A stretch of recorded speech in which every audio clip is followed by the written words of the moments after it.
Hello दोस्तों, आज मैं आप लोगों के साथ एक स्विंग ट्रेडिंग के लिए स्क्रीनर शेयर करने वाला हूं। तो देखिए, यह चार्टिंग का स्क्रीनर है जिस पे हमने कुछ कंडीशन डाले हैं। ये सारे स्टॉक कैश सेगमेंट के फिल्टर होकर आएंगे, सारे स्टॉक कैश सेगमेंट के फिल्टर होकर के आएंगे। और इसमें जो हमने क्राइटेरिया डाला है वह यह डाला है कि देखिए, जो डेली बेसिस पे होना चाहिए वो किसी स्टॉक, कोई भी स्टॉक, वह अपर बोलिंजर बैंड के ऊपर क्लोज होना चाहिए। यह हमारा कंडीशन है फर्स्ट। सेकंड कंडीशन है कि वह स्टॉक मंथली बोलिंजर बैंड के भी ऊपर क्लोज होना चाहिए, यानी कि मंथली कैंडल है वह भी अपर बोलिंजर बैंड के ऊपर क्लोज होना चाहिए। तीसरा कंडीशन है कि जो डेली कैंडल है वह 9 EMA को क्रॉस करे, वह जो है डेली कैंडल वह 9 EMA को क्रॉस करे। और चौथी कंडीशन हमारा है कि कम से कम स्टॉक का जो मार्केट कैप है वह 500 करोड़ का होना ही चाहिए। ठीक है, बाकी इसमें और भी हमने कुछ क्राइटेरिया डाला था, जैसे कि आपका RSI हमने डाला था कि 60 प्लस होना चाहिए, 67 प्लस होना चाहिए। यह चेक करने के व्यू से हमने डाला था। और जो स्टॉक का प्राइस है वो 80 से एबव होना चाहिए, लेकिन हमने ये दोनों क्राइटेरिया को हटा दिया। देखिए, ये दोनों क्राइटेरिया को हमने डिसेबल कर रखा है, तो ये दोनों क्राइटेरिया को हमने हटा दिया। केवल 4 ही क्राइटेरिया है। ठीक है, केवल 4 ही यह क्राइटेरिया है जो हमने इस स्कैनर पे डाला है। इस स्कैनर पे यह सारा क्राइटेरिया डालने के बाद जब हम रन स्कैन पे क्लिक करेंगे, जब हम रन स्कैन करेंगे तो यहाँ पे कुछ स्टॉक बताएंगे। जैसे कि पिछला ट्रेडिंग सेशन में एक स्टॉक बताया है जियोजीत फाइनेंशियल। एक बात और मैं आपको क्लियर कर दूं कि कई बार ऐसा होता है कि आप लाइव मार्केट में देखेंगे तो 3-4 स्टॉक यहाँ पे बताएगा, 3-4 स्टॉक बताएगा, लेकिन वह 3:20 होते होते 3:20 या 3:30 होते होते वह हट जाता है, वह स्क्रीनर से हट जाता है। ऐसा क्यों होता है? ऐसा इसलिए होता है कि या तो आपका मंथली कैंडल है वह अपर बोलिंजर बैंड के नीचे आ गया होगा, लास्ट ट्रेडिंग टाइम में वह नीचे आ गया होगा, या फिर डेली का जो क्राइटेरिया है कि डेली का हमारा जो अपर बोलिंजर बैंड है उसके ऊपर होना चाहिए डेली कैंडल, वो हो सकता है कि नीचे आ गया होगा, जिस कारण स्टॉक कई बार भाग जाते हैं। और जैसे कि यह स्टॉक आया है आपका, यह स्टॉक आया 15 तारीख को, तो अगर नेक्स्ट वर्किंग डे में यह बोलिंजर बैंड के नीचे आ जाता है तो यह स्टॉक भी आपको बैक टेस्ट में नहीं बताएगा। जो कि यहाँ पे देखिए, ये सारा कैंडल है बैक टेस्ट का, ये सारा कैंडल बैक टेस्ट का है, तो यह भी नहीं आपको बताता है। तो आप समझ रहे होंगे कि ऐसा क्यों होता है। क्योंकि वह क्राइटेरिया हमारा फेल हो जाता है, जिस कारण ऐसे होता है। क्राइटेरिया फेल हो जाता है जिस कारण ऐसा होता है। तो एक बात तो आप समझ गए कि स्क्रीनर पे क्राइटेरिया अगर फेल हो जाएगा तो आया हुआ भी जो स्टॉक है वो चला जाएगा। एक बात ये आप अच्छे से समझ लीजिए। तो कोई भी स्क्रीनर है जो आपको 100% नहीं बताएगा कि इस स्टॉक को आप बाय कर लीजिए।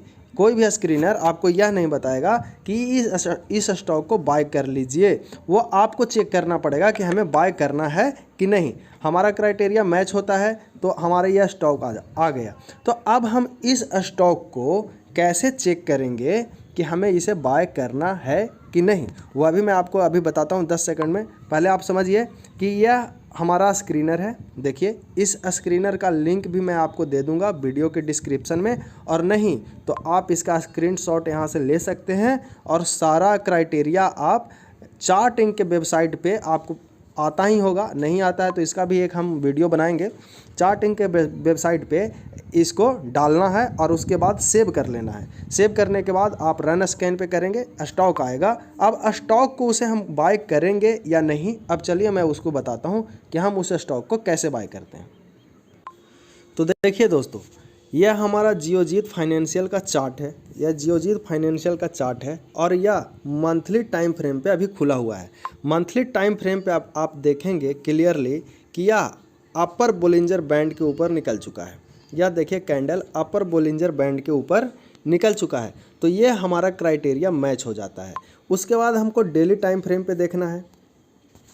तो देखिए डेली टाइम फ्रेम पे भी हमको देखना है कि क्या वो अपर बोलिंजर बैंड के ऊपर निकला है। तो हाँ देखिए यह भी अपर बोलिंजर बैंड के ऊपर निकल चुका है। इसका हमारा डेली टाइम फ्रेम के हिसाब से अपर बोलिंजर बैंड का ये भी क्राइटेरिया मैच हो जाता है। अब तीसरा क्राइटेरिया हमारा जो था, तीसरा क्राइटेरिया था कि वह 9 EMA को क्रॉस करना चाहिए। तो देखिए अभी फ़िलहाल मैं बोलिंजर बैंड को ऑफ कर देता हूँ।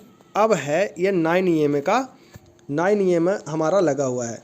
एक मिनट मैं इसका ज़रा वो चेंज कर देता हूँ। देखिए मैं वो कर देता, देखिए मोटा कर देता हूँ। यह 9 EMA का है आपका मूविंग एवरेज, 9 EMA का मूविंग एवरेज है। तो यह हमारा जो है ये 9 EMA का मूविंग एवरेज, इसका भी क्राइटेरिया मैच हो रहा है क्योंकि यह 9 EMA को क्रॉस करके ऊपर जा रहा है। तो ये सारा क्राइटेरिया मैच हो जाता है। अब हम इसको खरीदेंगे, बाय करेंगे कि नहीं, इसमें पोजीशन बनाएंगे कि नहीं, ये हमें कैसे पता चलेगा। तो इसके लिए हमें प्राइस एक्शन यूज करना पड़ेगा, प्राइस एक्शन। तो आप प्राइस एक्शन कैसे यूज करते हैं, देखिए यह मंथली टाइम फ्रेम का चार्ट है, ठीक है। मंथली टाइम फ्रेम पे हम क्या करेंगे कि एक सपोर्ट रेजिस्टेंस को ड्रॉ कर देंगे। जैसे ये देखिए आपको क्लियर पता चल रहा होगा कि यह जो है इसका रेजिस्टेंस है। यह देखिए यह मंथली टाइम फ्रेम पे ये हमारा रेजिस्टेंस ड्रॉ हो गया। देखिए ये इसको जो हमने रेजिस्टेंस ड्रॉ कर दिया। मंथली टाइम फ्रेम पे आपको क्लियर पता चलेगा कि देखिए ये जो कैंडल है इसको ब्रेकआउट कर चुका है, ब्रेकआउट कर चुका है। तो अब मंथली टाइम फ्रेम पे जो नेक्स्ट रेजिस्टेंस है वो हमारा निकल के आता है ये वाला, चाहे तो ये रेजिस्टेंस निकल के आता है, ठीक है जी। उसके बाद हम ये जो सपोर्ट बना हुआ था, जो अभी जहाँ पे ये खड़ा है, ये भी एक रेजिस्टेंस ही है, ये भी एक रेजिस्टेंस ही है। क्योंकि देखिए यहाँ पे कई बार स्टॉक ने यहाँ पे कई बार स्टॉक ने सपोर्ट लिया है मंथली टाइम फ्रेम पे। तो अब यह रेजिस्टेंस का काम करेगा, ठीक है, अब यह रेजिस्टेंस का काम करेगा। तो मंथली टाइम फ्रेम पे हमें तो ज़्यादा मजबूत नहीं दिखाई दे रहा है किसे हमें बाई करना है। तो अब हम वीकली टाइम फ्रेम पे देखते हैं इसको। देखिए अब हम वीकली टाइम फ्रेम पे देखते हैं। वीकली टाइम फ्रेम पे भी देखेंगे कि वीकली टाइम फ्रेम पे यह जो स्टॉक है यहाँ पे लगभग वीकली टाइम फ्रेम पे यह ब्रेकआउट दे चुका है, ठीक है, लगभग ब्रेकआउट दे चुका है। और साथ में आप देखिएगा तो दो चीज़ आपको पता चलेगा। एक कि मंथली टाइम फ्रेम पे भी यहाँ पे ब्रेकआउट हुआ है, ठीक है, वीकली टाइम फ्रेम पे भी यहाँ पे ब्रेकआउट हुआ है, जो कि काफ़ी लंबे दिनों का था। अब इसका हम टाइम देख लेते हैं थोड़ा सा। देखिए 2022, ठीक है, जुलाई 2022 के बाद यानी 1.5 सालों के बाद यहाँ पे ब्रेकआउट आया है। डाउन ट्रेंड के बाद यहाँ पे अप ट्रेंड में ये कन्वर्ट हुआ है, ठीक है। उसके बाद देखेंगे कि यहाँ पे रिटेस्ट भी कंप्लीट कर चुका है, ठीक है। उसके बाद यह ऊपर की ओर निकला है। उसके बाद इसे हम पोल एंड फ्लैग का भी नाम दे सकते हैं। यहाँ पे पोल टाइप का बनाया है, यहाँ पे फ्लैग टाइप का कंसोलिडेशन हुआ है। उसके बाद दोबारा से ब्रेकआउट दिया है। तो हम यह कह सकते हैं कि इसमें हम बाइंग पोजीशन बना सकते हैं अगले रेजिस्टेंस तक के लिए, जो कि अगला रेजिस्टेंस हमारा जो निकल के आता है वह यह आता है 90 रुपये का प्राइस है इसका, 90 रुपये के प्राइस का। तो हम यहाँ से ले सकते हैं, इस स्टॉक को बाई कर सकते हैं। और जो हमारा जो निकल के आएगा टारगेट वह थोड़ा हम कम रख लेंगे ताकि हमारा अचीवमेंट मिल जाए। तो यानी 85 हम अपना टारगेट यहाँ से रख लेंगे। तो अभी 71 का है, तो यानी 7 दूनी 14, यानी कि यहाँ से लगभग 20% का हमारा टारगेट हो जाता है। अब एसएल मार्क करेंगे, हम अपना एसएल मार्क करेंगे। तो एसएल मार्क करते हैं, देखिए एसएल मार्क कर लेते हैं यहाँ पे, जो कि हम इसको रेड कलर का डालता हूँ एसएल, ठीक है। यह एसएल निकल के आता है 66 रुपया, यानी 76 रुपये का, यानी 5 रुपये का एसएल है हमारा, 5 रुपये का एसएल है। तो जाहिर सी बात है कि आप 5 रुपये का एसएल ले रहे हैं और उसके बाद आप 25 रुपये का क्या ले रहे हैं, टारगेट ले रहे हैं, तभी तो होगा 85, यानी 24 रुपये का आप टारगेट यहाँ पे ले रहे हैं। एसएल जो आपका है वो लगभग 6 रुपये का है, 5-6 रुपये का है, ठीक है, लगभग 5-6 रुपये का एसएल है। तो रिस्क रिवॉर्ड हमारा यहाँ पे एकदम परफेक्ट बैठता है, तो इस स्टॉक को हम बाय कर सकते हैं। और एक कंडीशन देख सकते हैं, इसका वॉल्यूम देख सकते हैं। तो वीकली टाइम फ्रेम पे तो उतना बड़ा वॉल्यूम है नहीं, तो डेली टाइम फ्रेम पे हम देखते हैं वॉल्यूम। तो डेली टाइम फ्रेम पे भी वॉल्यूम हल्का बड़ा ही आया है, हल्का बड़ा ही आया है, तो हम इस स्टॉक को कंसीडर कर सकते हैं, इस स्टॉक को हम कंसीडर कर सकते हैं और इस स्टॉक में हम पोजीशन भी बना सकते हैं। लेकिन देखिए, मेरे तरफ से डिस्क्लेमर है, मैं किसी भी स्टॉक को खरीदने और बेचने का सलाह नहीं देता हूं। यह केवल एजुकेशनल पर्पस से है। आप अपने ही रिस्क के हिसाब से किसी भी स्टॉक में खरीदिएगा या बेचिएगा। हमारे तरफ से कोई रिकमेंडेशन नहीं है, क्योंकि आप जान रहे हैं हमें तो कोई फ़ायदा होगा नहीं। आपको प्रॉफिट होगा तो आपको फ़ायदा होगा, आपको लॉस होगा तो आपको ही लॉस होगा, हमें तो कोई लेना देना है नहीं। तो आप इस चीज़ का ध्यान रखें, हमारे तरफ से कोई भी स्टॉक का खरीदने और बेचने का रिकमेंडेशन नहीं दिया जाता है।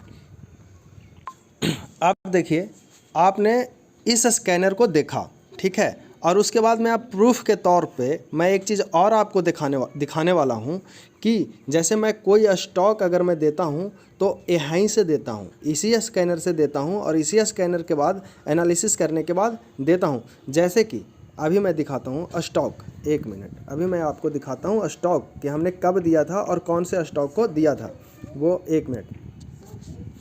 देखिए, जैसे कि मैंने आपको दिया था एक IRFC दिया था 76 रुपये के प्राइस पे। देखिए, वह मैंने 17 तारीख को दिया था, वो हमने 17 नवंबर को दिया था IRFC को। तो यहाँ आप क्लियरली देख रहे हैं कि इस स्कैनर पे IRFC आ रहा है। देखिए, IRFC आपका इसी स्कैनर पे है, ठीक है। 17 नवंबर को IRFC इसी स्कैनर से हमने दिया था, कोई दूसरा स्कैनर नहीं है मेरे पास, यही स्कैनर है। बहुत लोग होते हैं कि यूज कोई और स्कैनर करते हैं, वीडियो किसी और स्क्रीनर का बना के बता देते हैं, लेकिन हमारे साथ ऐसा कुछ नहीं है। इसी स्कैनर से जो स्टॉक आता है उसी का एनालिसिस करने के बाद मैं बताता हूँ। जैसे एक स्टॉक का प्रूफ मैंने आपको यहाँ पे दे दिया। सेकंड स्टॉक मैं आपको दिखाता हूँ, PFS, अभी एकदम करंट में दिया था हमने, वह 2 नवंबर को दिया था, वो हमने 2 नवंबर को बताया था PFS, ठीक है। देखिए, PFS आ गया, देखिए यह आ गया PFS, ठीक है जी।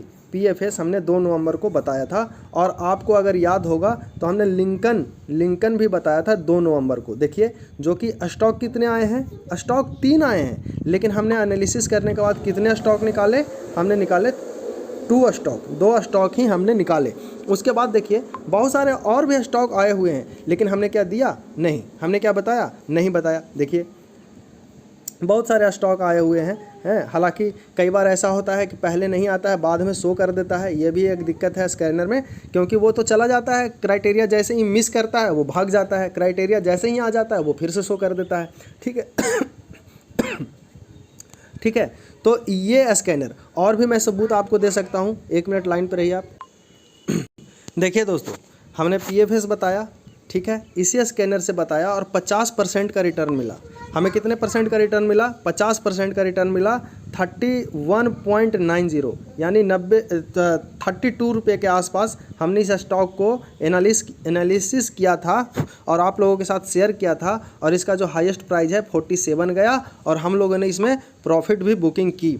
IRFC देख लीजिए, IRFC 17/11 को आया था, हमने आपको स्क्रीनर पे भी दिखाया, और इस स्टॉक को हमने 76 रुपये पे डिस्कस किया था, और इसका जो हाई प्राइस है वो 97-98 रुपया गया, और लगभग 30% की प्रॉफिट हमने यहाँ पे भी बुक किया इस स्टॉक में। उसके बाद हमने देखिए लिंकन बताया था 2 नवंबर को, और हमने इसमें लगभग 20% पॉजिटिव में है। मैंने तो अभी तक इसमें प्रॉफिट बुकिंग नहीं किया है, आप लोगों ने कर लिया होगा तो अच्छी बात है। उसके बाद देखिए, हमने जोटा बताया था आपको 456 रुपये के भाव पे एक्चुअली डिस्कस किया था, हमारे तरफ से कोई एडवाइस नहीं है, तो यह भी 20% पॉजिटिव में चल रहा है, ठीक है।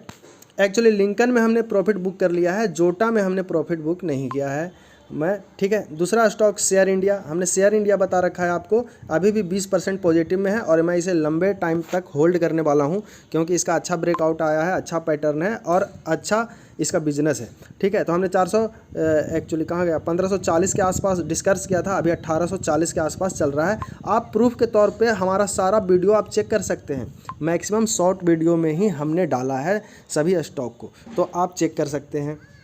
देखिए, GICRE हमने ये डिस्कस किया था 4 सितंबर को और 225 के प्राइस पे डिस्कस किया था और यह 330 रुपया पर अभी चल रहा है शायद करंट प्राइस तो मैंने देखा नहीं। 330 रुपया के आसपास हमने प्रॉफिट बुकिंग की थी तो 45% का आपका प्रॉफिट हो जाता है। ओरिएंट सीमेंट देखिए, ओरिएंट सीमेंट सारा शॉर्ट वीडियो में है, आप एक बार चेक ज़रूर कीजिएगा। देखिए इसमें 40% का प्रॉफिट मिला है, ठीक है। उसी के बाद सेल्वी ये ऑल टाइम मतलब ये हमेशा होल्ड करने वाला स्टॉक है फ़िलहाल, तो मैं इसे सेल नहीं किया हूँ। तो ये देखिए अभी भी मैं 25-30% के प्रॉफिट में बैठा हूँ, 28%। देखिए न्यूजेन ये भी सेल करने वाला नहीं है स्टॉक, ये इसमें बोनस देने वाला है। ये न्यूजेन कंपनी बोनस देगी 1:1 का और अभी इसमें देखिए 45% का प्रॉफिट आ रहा है।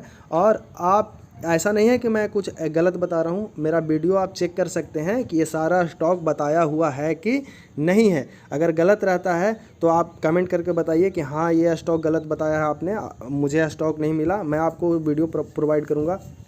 मार्क्सन्स देखिए 12 सितंबर को हमने बताया था, इसमें 50% प्लस प्रॉफिट हमें मिला है मार्क्सन्स में, ठीक है जी। यूनियन बैंक हमने डिस्कस किया था कि बहुत दिनों के बाद इसका 4-5 सालों का ब्रेकआउट हुआ है, तो हमने 99 रुपये के भाव पे डिस्कस किया था और देखिए 99 100 रुपया से 130 रुपया चल रहा है, यानी 30% प्रॉफिट। टालब्रो हमने डिस्कस किया था आपको 25 अक्टूबर को और अभी देखिए 50% से ज़्यादा प्रॉफिट मिल रहा है। PDSL डिस्कस किया था 60% से ज़्यादा मिला। MCX डिस्कस किया था 80% से ज़्यादा मिला, ठीक है जी। उसी तरह एंजल वन ये कभी बेचने वाला शेयर है नहीं, इसमें भी 50% से ज़्यादा मिल रहा है। मैं 2100 रुपये के प्राइस पे इसका डिस्कस किया था और वो भी अक्टूबर में, ज़्यादा दिन नहीं हुआ है, इसमें भी लगभग 50% से ज़्यादा प्रॉफिट मिल रहा है। TIL हमने डिस्कस किया था, इसमें भी प्रॉफिट मिला। अस्पाल ये भी अभी होल्ड करने वाला स्टॉक है, हमने इसमें भी 20% अभी चल रहा है प्रॉफिट में। GOLCP 30-35% प्रॉफिट बुक करवाया था हमने और प्रॉफिट बुक करवाता हूँ उसका भी वीडियो मैं शॉर्ट वीडियो में डालता हूँ, वो भी आप देख सकते हैं। तो ये सारा स्टॉक है, आप स्क्रीनशॉट ले लीजिए इसका और आप चेक कीजिएगा वीडियो में कि ये स्टॉक मैंने डाला है कि नहीं। तो देखिए आपको मैंने स्क्रीनर दिखाया, ये मैंने स्क्रीनर का डिस्कशन कर दिया आपको, और कब एंट्री लेना है ये भी बता दिया कि हमें रेजिस्टेंस और सपोर्ट को देखना है। और मैं रेजिस्टेंस सपोर्ट और अच्छे से इस वीडियो में नहीं बता पा रहा हूँ क्योंकि वीडियो काफ़ी लंबा हो जाएगा। और रेजिस्टेंस सपोर्ट जब भी मैं किसी स्टॉक का एनालिसिस करता हूँ तो सभी वीडियो में रेजिस्टेंस सपोर्ट के बारे में बात करता हूँ, तो इसलिए मुझे ज़रूरी नहीं लगता कि आपको दोबारा से रेजिस्टेंस सपोर्ट के बारे में बताया जाए। तो आप इतना से समझ लीजिए कि जो भी स्टॉक आपको आएगा आप खुद एनालिसिस कीजिए। साथ में आपको स्क्रीनर पर हमने बताया भी है कि फंडामेंटल कैसे चेक करते हैं, फंडामेंटल कैसे देखते हैं। तो आप किसी भी स्टॉक में फंडामेंटल भी चेक करें और अगर फंडामेंटल अच्छा है, बढ़िया ब्रेकआउट आया है, तो उसको आप लंबे टाइम के लिए होल्ड करें। ऐसा नहीं है कि 10-20% मिल जाए तो आप निकल जाएं, नहीं, उसमें 50% भी मिलेगा, 100% भी मिलेगा जिसका फंडामेंटल काफ़ी मजबूत है। और जिसका फंडामेंटल ज़्यादा मजबूत नहीं है तो उसमें 20-30% मिलता है, उसके बाद निकल जाइए आप, उसमें 20-30% मिलते ही निकल जाइए आप, ठीक है ना। तो ये है फंडामेंटल वाला को लॉन्ग टर्म होल्ड रखिए, और जिसका फंडामेंटल ज़्यादा अच्छा नहीं है उसको आप स्विंग ट्रेडिंग के बेसिस पे ही काम कीजिए उसमें, और 10-20% 25% मिलता है, उसके बाद आप अपना उसमें प्रॉफिट बुक कर लीजिए। तो ये रहा स्क्रीनर। ये स्क्रीनर मुझे लगता है कि किसी ने भी शायद यूट्यूब पे नहीं बताया है, मुझे जैसा कि लगता है, तो आप देख सकते हैं। और वीडियो अच्छा लगे तो लाइक कीजिए, सब्सक्राइब कीजिए।